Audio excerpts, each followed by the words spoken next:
it was quite a journey, It was a difficult journey. It still is. Our freedom day, and currently we have almost 200 million assets under management.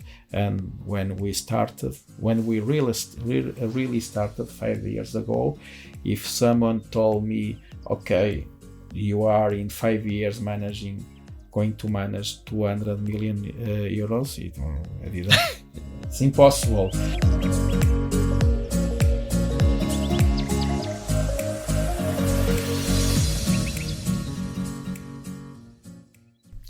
Well, welcome to the Red Chair. Today we have a very special guest, my partner at Indico, Ricardo Torgal. We've been working together for over 10 years now, I think, more or less. Right? 12. Yeah, maybe 12. Almost 12, yeah. And it's been quite a journey. And you are not only a general partner at Indico, but also the CFO and the person that keeps everything in order and in check. But, tell us your story, Ricardo. Who are you? Where did you start? You've been in the industry for a long time. Yes, so thank you for the invitation. I have been many times here, but for other type of business, namely to video calls with some portfolio companies, and they always tell me, oh, that is the Red Share. Yes, I'm working at the Red Share. So this is a well-known setting for Portuguese entrepreneurs and abroad as well. So I started actually when I left university.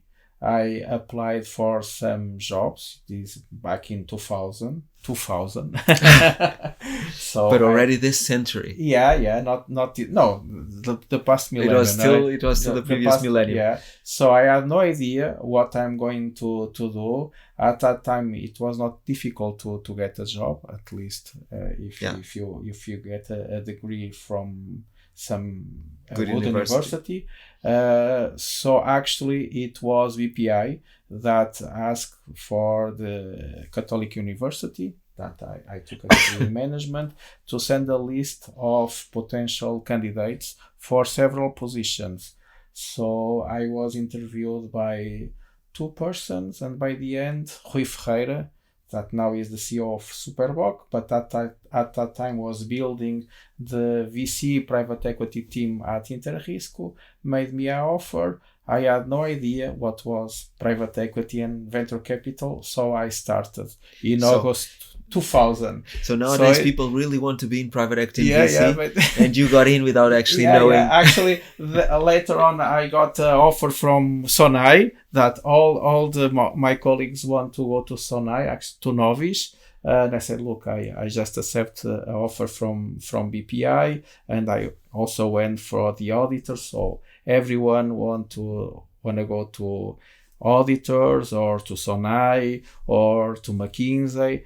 So BPI, it was like the first one that made an offer. It was good for me because I met my wife there as well. So I started in August 2000, and it was like a journey as well. So at that time, we do not have like a split nowadays between private equity and venture capital. So I was young, so they drive me more for venture capital. It was the .com boom. So the bank wanted to get some exposure to the .coms and to tech companies.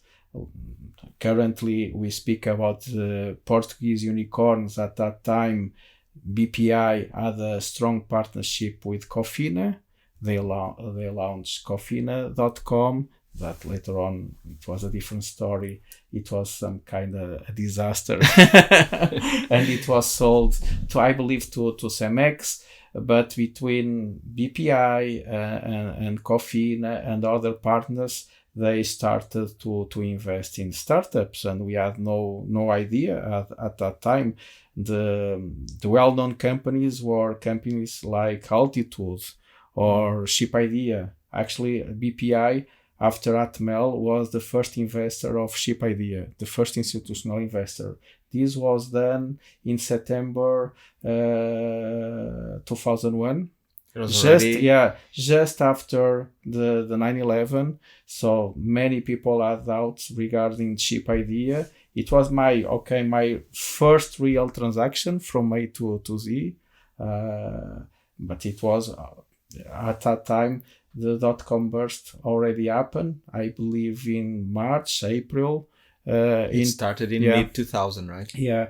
So I remember at that time at the bank, because we also work pretty much alongside with equity research. So we invested in some private placements.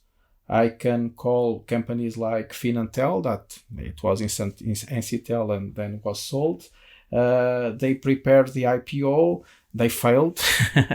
I think the last company that successfully IPO in Portugal was like from Balsemão, SIC, and before that Nova Base. And Nova Base was backed by Espírito Santo, and before that Pararrede. That was okay. These were the first, the so real it was first the first tech when companies. people say, okay, everything started 10 years ago. Not true. So the players, the actors were totally different. For instance, people like from Cofina, from Mário Pinto as well, were the guys in charge of everything at that time. None of us have an idea what we were doing, but I believe in Silicon Valley was the same as well. Maybe slightly better informed. But okay, I was okay at the front line of what was happening at that time. I was okay, a young kid, curious, but okay. Learning about the industry. Many years ago. and then things kind of exploded, right? Yeah. And as you said, and you were still at BPI, and then what happened after that? So also inside BPI, we have many changes. For instance, when I start working, I think everybody was investing from the balance sheet. No funds were incorporated at that time. It was like vehicles or from the balance sheet of the bank we invested, and I think the others were doing pretty much the same. So I also collaborated. I was like an analyst and then an associate on submitting the first application of a Portuguese private equity firm to the EIF.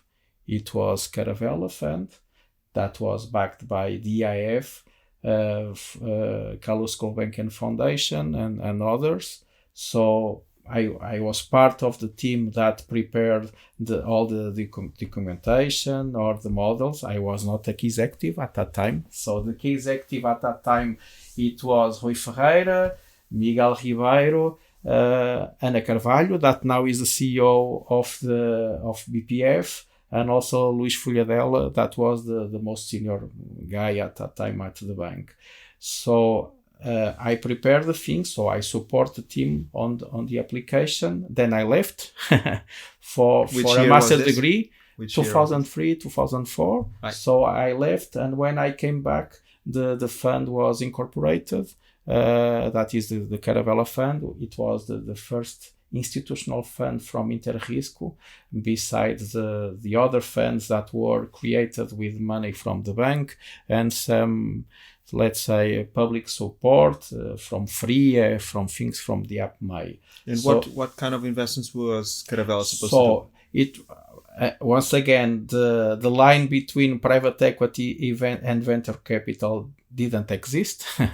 So the first investments were things like Douro Azul and also inspection centers, and later on, for cars. So it was more development capital. Yeah, growth equity. Growth equity. Not so much VC tech kind of thing. Also because tech at that time was going down. We witnessed some deals in 2000, 2001.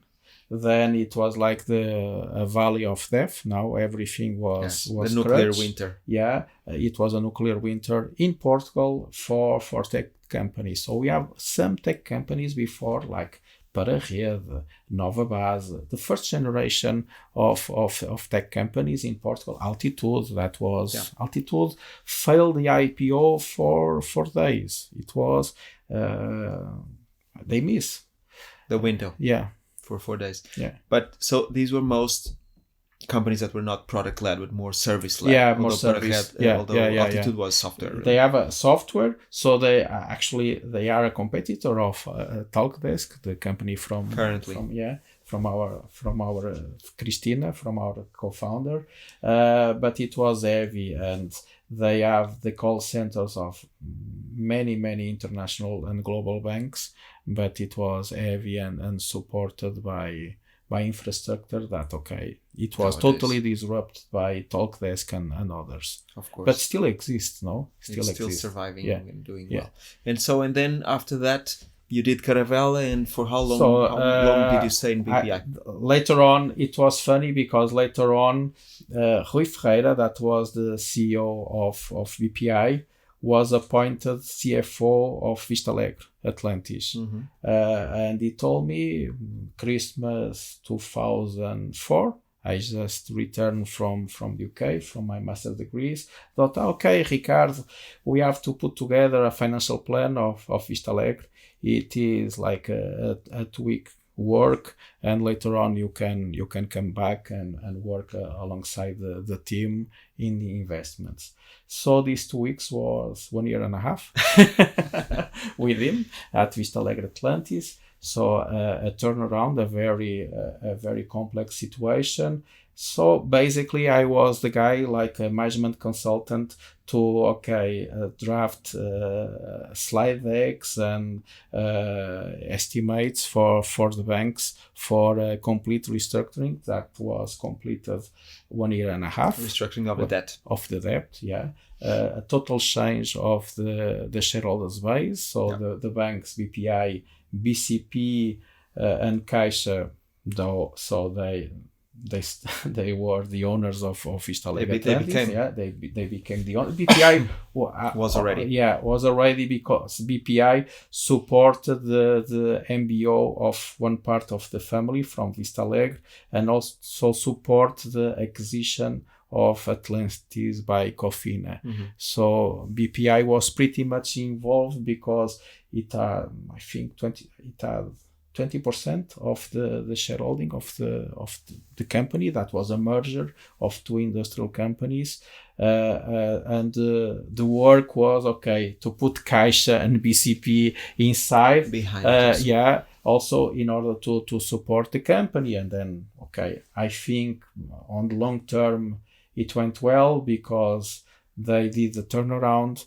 They successfully exited the company to Visa Beira, and is also important, in my opinion, a company like Vista Alegre Atlantis to continue. I think it by the end it went well, but it was very hard. Tough. Yeah, but nowadays Vista Alegre is one of the great Portuguese brands. It's a great work that they've been doing. Yeah, so maybe that was one of the most important works that I have done.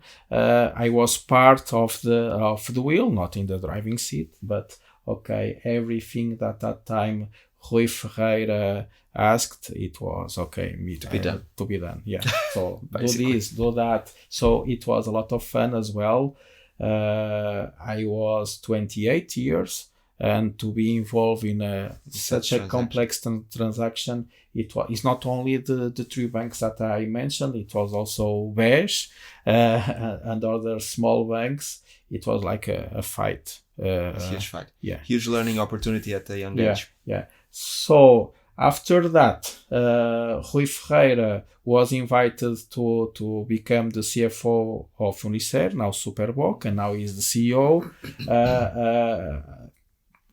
Meanwhile, during this 1.5 years, the team from Interrisco was splitted because also it was the CEO, it was Rui Ferreira, and below him it was Miguel Ribeiro, and Miguel Ribeiro was invited to other position inside the bank, and he left, so everything fell apart.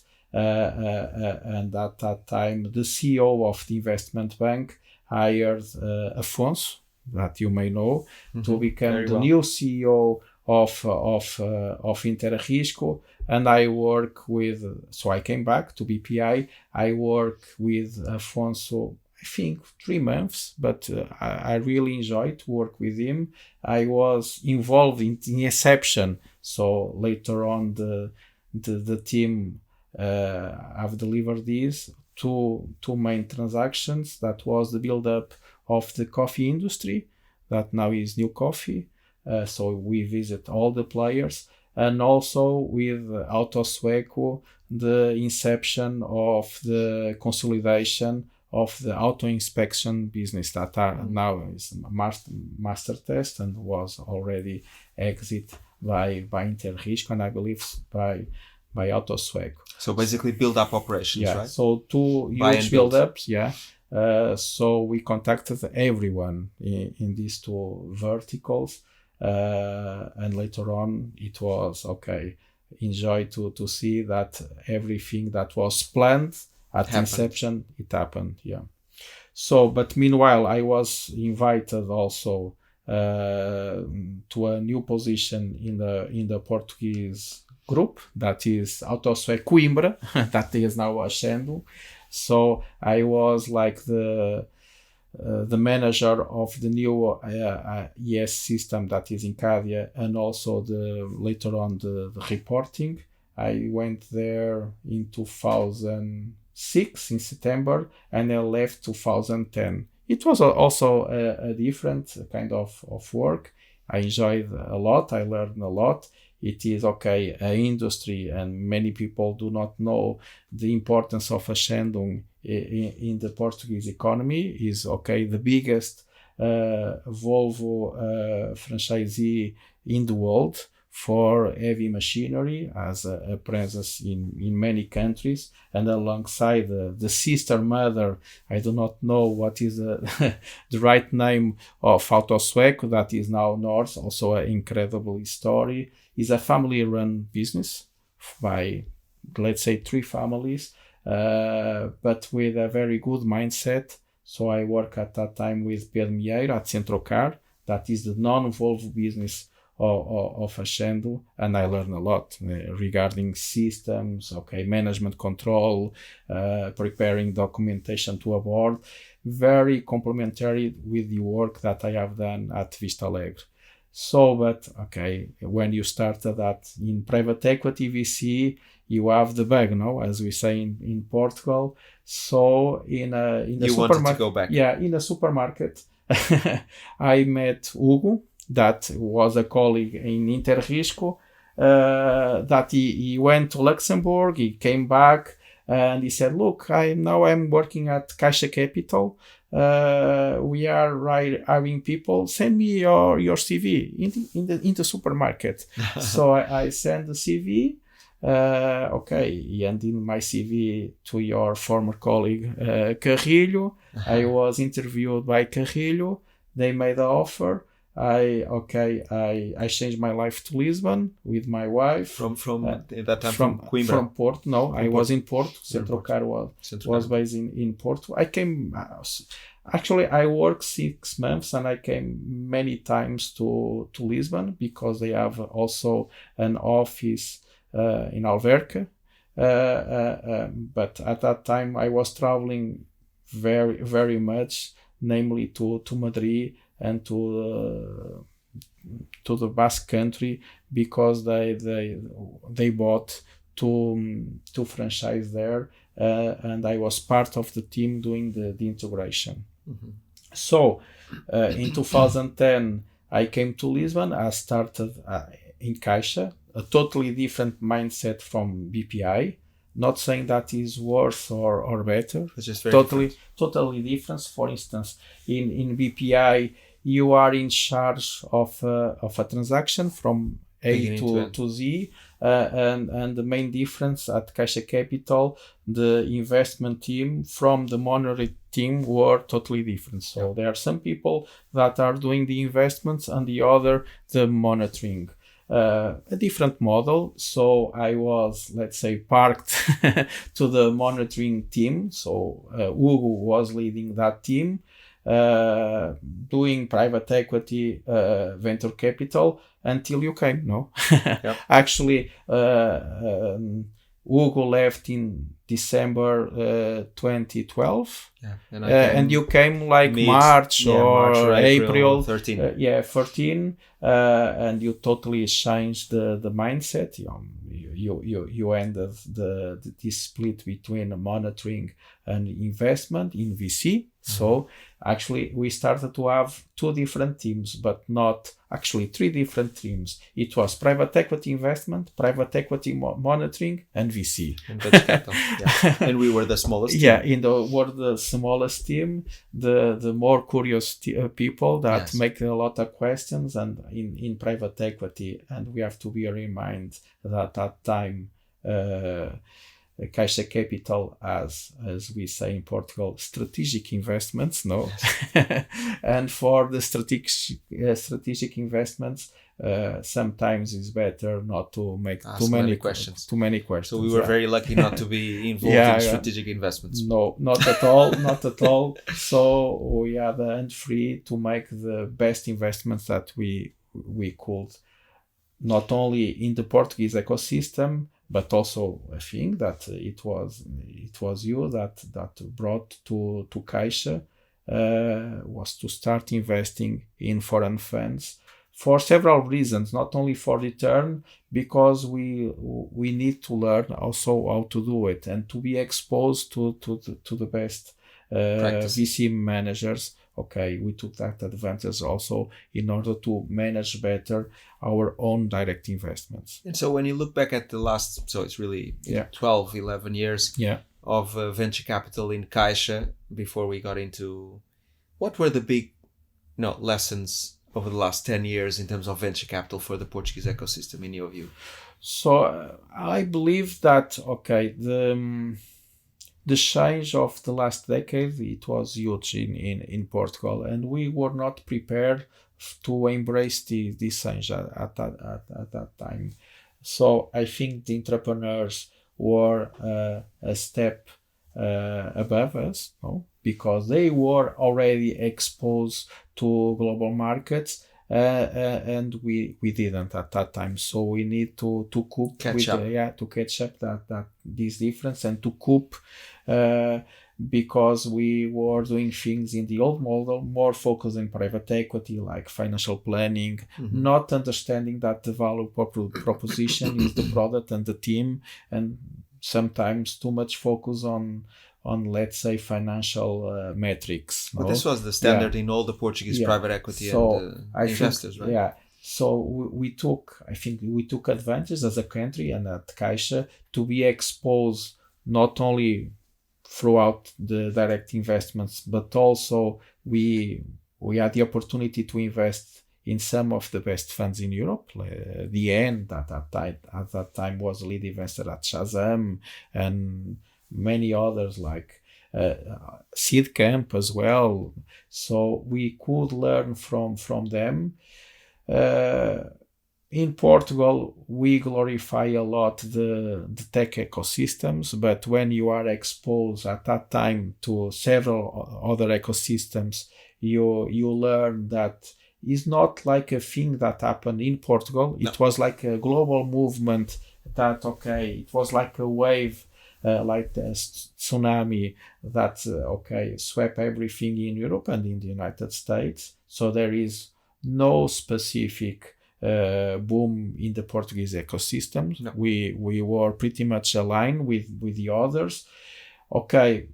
And we have talked this so many times, maybe because of the size of the country, our companies were more exposure to global markets. They were truly born global because of the size of the market. And so many times we said, we have more unicorns than Spain. That now is not true. No. Spain already overcome this. And Spain is 5 times bigger than Portugal. So it should not look this like a bad thing. It's like an incentive to do better. But bigger countries will always have more companies and more opportunities. So I think it was a tremendous change in the ecosystem. Also, a shift from wealth that I still believe that in Portugal people are not well prepared and didn't realize. So of course now things calm down a little bit, but these entrepreneurs from unicorns, Cristina, Virgilio, and many others, they are going to be the next, like say, Americos and Belmiros of the country. They are the example to follow, and the wealth that they have created from themselves and for the employees of the startups is amazing. Of course, in Portugal we are very cynical, and everyone is thinking, "Oh, but okay, Farfetch failed." That is part of the business. Actually, it's very difficult for entrepreneurs to become a manager of a listed company. Very difficult. It's very difficult. It's a totally different mindset, and I do believe that the José Neves also have some lessons learned from this situation, but the shift regarding wealth, regarding the role of the entrepreneurs in the country, also the employees, I think the politicians and ourselves, society has not realized. Didn't realize. Yeah, there's a bit of a glorification of the whole tech ecosystem, but people don't understand it's like a systemic change in wealth creation, right? Yeah. And that is the major shift that I witnessed in the last decade now. Very good. And what about Indico? Just to finish up, I mean, we've had this journey now for a few years. We started in 2017, but really we launched the fund in late 18, early 19. And here we are, 2024. Yeah. So, and I remember this in the other day. So in 2017, you asked me for a tea at your place. I went there, for having a discussion. And at that time, you already draft everything. You had a deck. You explained me, Indico has two meanings. The first one is the ocean, of course, because I was in Mozambique. I like surf and many other things. But the other meaning that is also important for this is like acronym for independent company.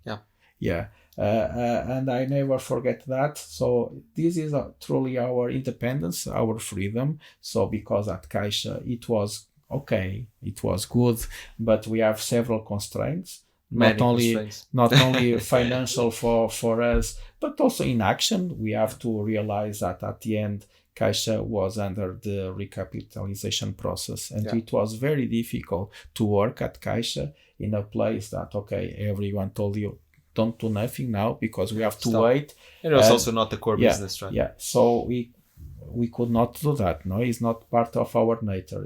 So I'm very grateful that you invited me for this journey. Also, I didn't know Cristina. I knew Cristina from this process. Actually, in this place, in this office, we start having a discussing and preparing things, the documentation to the IF. It was quite a journey, It was a difficult journey. It still is. Our freedom day, and currently we have almost 200 million assets under management. And when we really started 5 years ago, if someone told me, you are in 5 years going to manage 200 million euros, it's impossible. That is a huge responsibility as well. For sure. But it's part of the trend. As I said, this is not like a specific situation for Indico. We surf the wave with the IF, with other types of fund origination, of investors. And we have other people with similar stories like us, like Armilar and others, that are all also surfing the wave, and that is what creates the ecosystem. It's not only Indico. So we have several other VC firms that have popped up also. They are competitors, of course, but they are also partners, no? They are, and we mostly cooperate rather than compete, which is good, and also with our we have to create the image of competition for the founders, but behind the doors, we have to partner with our competitors. Because actually the companies need a lot of capital. And no VCs and by the end, enough. Portugal is so small to have competitors. Actually, Europe is so small. There's no competition, for deals. There's limited competition. Yeah. There's lack of capital still. There's lack of capital. Ricardo, it's been a pleasure to have you at the red chair. My pleasure. And to share the journey with you. Yeah. And to share, thank you for sharing all the stories of the last 20 years, 24 years of professional life. Yeah. Thank you very much. I hope you enjoyed this episode of the Red Chair. See you next time.